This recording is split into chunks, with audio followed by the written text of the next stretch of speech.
ओम शांति। आज की मुरली है 25 दिसंबर 2024 की। सभी मुख्य पॉइंट के साथ देखेंगे आज की मुरली की हेडिंग। बाबा ने कहा, मीठे बच्चे, कदम कदम श्रीमत पर चलना यही हाईएस्ट चार्ट है। जिन बच्चों को श्रीमत का रिगार्ड है वह मुरली जरूर पढ़ेंगे। आज की मुरली से प्रश्न है। बाबा ने कहा, तुम ईश्वर के बच्चे से कौन सा प्रश्न कोई भी पूछ नहीं सकता है। उत्तर है, तुम बच्चों से यह कोई भी नहीं पूछ सकता कि तुम राजी खुशी हो, क्योंकि तुम कहते हो हम सदैव राजी हैं। परवाह थी पार ब्रह्म में रहने वाले बाप की, वह मिल गया, बाकी किस बात की परवाह करनी। तुम भल बीमार हो तो भी कहेंगे हम राजी खुशी हैं। ईश्वर के बच्चों को किसी बात की परवाह नहीं। बाप जब देखते हैं इन पर माया का वार हुआ है तो पूछते हैं, बच्चे राजी खुशी हो। आज की मुरली से पहला मुख्य पॉइंट है, ध्यान से सुनेंगे। बाबा ने कहा, बच्चे भल समझते तो होंगे परंतु बाप को ही भूल जाते हैं, तो फिर टीचर गुरु फिर कैसे याद आएगा। माया बहुत ही प्रबल है जो बाप के तीनों रूपों को ही भुला देती है। कहते हैं हम हार खा गए। यूं तो कदम कदम में पदम है, परंतु हार खाने से पदम कैसे होंगे। देवताओं को ही पदम की निशानी देते हैं। यह ईश्वर की पढ़ाई है। ऐसे मनुष्य की पढ़ाई कभी हो ना सके। भल देवताओं की महिमा की जाती है, फिर भी ऊंचते ऊंच है एक बाप। बाकी उनकी बड़ाई क्या है। आज गधाई कल राजाई। अभी तुम पुरुषार्थ कर यह बन रहे हो। जानते हो इस पुरुषार्थ में फेल बहुत होते हैं। ज्ञान तो बहुत सहज है, फिर भी इतने थोड़े पास होते हैं। क्यों थोड़े पास होते हैं? क्योंकि माया घड़ी घड़ी भुला देती है। आज की मुरली से दूसरा मुख्य पॉइंट है, इसको समझेंगे। बाप कहते हैं अपना चार्ट रखो, परंतु लिख नहीं पाते हैं। कहाँ तक बैठ लिखें? अगर लिखते भी हैं तो कभी अप कभी डाउन। हाईएस्ट चार्ट उन्हों का होता है जो कदम कदम श्रीमत पर चलते हैं। बाप तो समझेंगे इन विचारों को, लज्जा आती होगी, नहीं तो श्रीमत पर अमल में लानी चाहिए। 1-2% मुश्किल लिखते हैं। श्रीमत का इतना रिगार्ड नहीं है। मुरली मिलती है तब भी नहीं पढ़ते हैं। उन्हों को दिल में लगता तो जरूर होगा।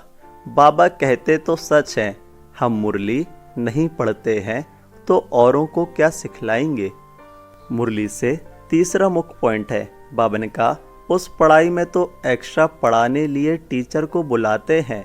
यह तो तकदीर बनाने के लिए सबको एक रस पढ़ाते हैं। एक एक को अलग अलग कहाँ तक पढ़ाएंगे। कितने ढेर बच्चे हैं।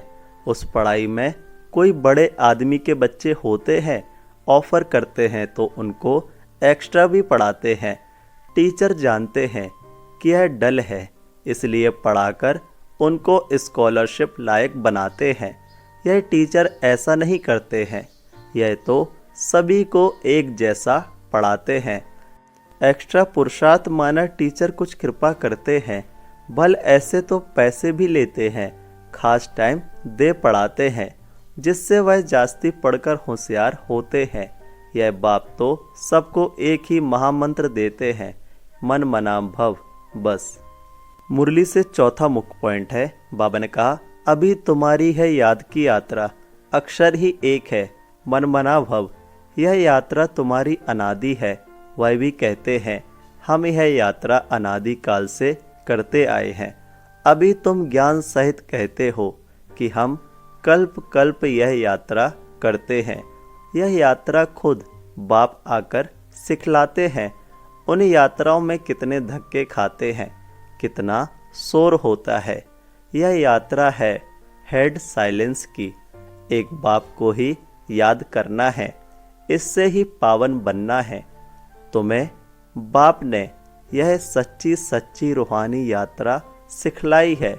वह यात्राएं तो तुम जन्म जन्मांतर करते ही रहे, फिर भी गाते हैं, चारों तरफ लगाए फेरे, भगवान से तो दूर ही रहे, यात्रा से आकर फिर विकारों में गिरते हैं, तो क्या फ़ायदा।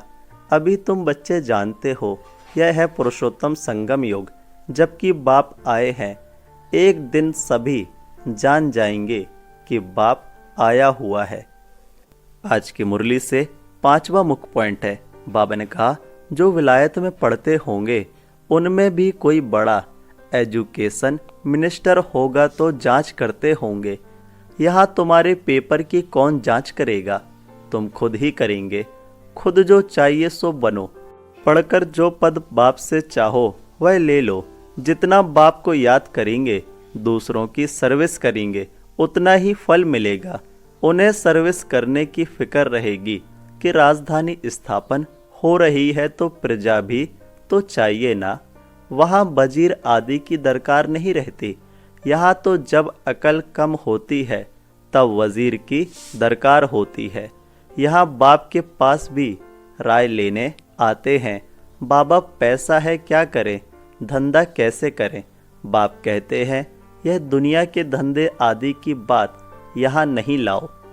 हाँ, कोई दिल शिकस्त हो जाए तो थोड़ा बहुत आथत देने के लिए बता देते हैं, लेकिन यह मेरा कोई धंधा नहीं है। मेरा धंधा है तुम्हें पतित से पावन बनाकर विश्व का मालिक बनाने का। मुरली से 6वां मुख्य पॉइंट है। बाबा ने कहा, कोई मनुष्य पूछे तो कह सकते हो कि हम ईश्वर के बच्चे हैं, हमसे क्या खुश खैराफत पूछते हो। परवाह थी पार ब्रह्म में रहने वाले बाप की, अब वह मिल गया, अब क्या परवाह। यह हमेशा याद रखना चाहिए, हम किसके बच्चे हैं। यह भी बुद्धि में ज्ञान है। जब हम पावन बन जाएंगे फिर लड़ाई शुरू होगी। तुमसे पूछेंगे जरूर, तुम कहेंगे हम तो सदैव राजी हैं। बीमार भी हो तो भी राजी हो। बाबा की याद में हो तो स्वर्ग से भी यहाँ जास्ती राजी हो। जबकि स्वर्ग की बादशाही देने वाला बाप मिला है, हमको कितना लायक बनाते हैं, फिर हमको क्या परवाह है। ईश्वर के बच्चों को किस चीज़ की परवाह, वहाँ देवताओं को भी परवाह नहीं। देवताओं के ऊपर है ईश्वर, तो ईश्वर के बच्चों को क्या परवाह हो सकती है। बाबा हमको पढ़ा रहे हैं। बाबा हमारा टीचर सदगुरु है। बाबा हमारे ऊपर ताज रखते हैं। मुरली से 7वां मुख्य पॉइंट है। बाबा ने कहा, कदम कदम पर सावधानी रखनी होती है। मनसा वाचा कर्मणा बहुत शुद्ध रहना है। अंदर कोई भी गंदगी नहीं होनी चाहिए। बाप को घड़ी घड़ी बच्चे भूल जाते हैं। बाप को भूलने से बाप की शिक्षा भी भूल जाते हैं। हम स्टूडेंट हैं, यह भी भूल जाते हैं। है बहुत सहज। बाप की याद में ही करामात है। ऐसी करामात और कोई भी बाप सिखला ना सके। इस करामात से ही तमो प्रधान से सतो प्रधान बनते हैं। आज की मुरली से है 8वां मुख्य पॉइंट। बाबा ने कहा, अभी देखो क्रिश्चियन का झाड़ कितना हो गया है। फाउंडेशन है देवी देवता घराना, इसलिए ब्रह्मा को ग्रेट ग्रेट ग्रैंडफादर कहा जाता है।